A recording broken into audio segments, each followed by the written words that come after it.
Between now and Thursday evening, most of the snow will stay in our mountain passes, and really Marias, Lookout, and Lolo look to see the greatest impacts. And of the three, Lookout Pass could see anywhere from about 6 to 12 and maybe even as high as 16 inches. This will be right about the time the cold front's moving through, so the snow line is going to be right about here, just getting in towards Homestake Pass.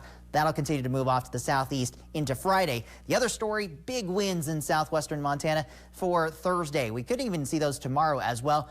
30 to 40 mile per hour winds will be common. We could see gusts 50 to 60 miles per hour, and this is why we're going to have high wind watches and high wind warnings for the Madison Valley going into effect starting tomorrow.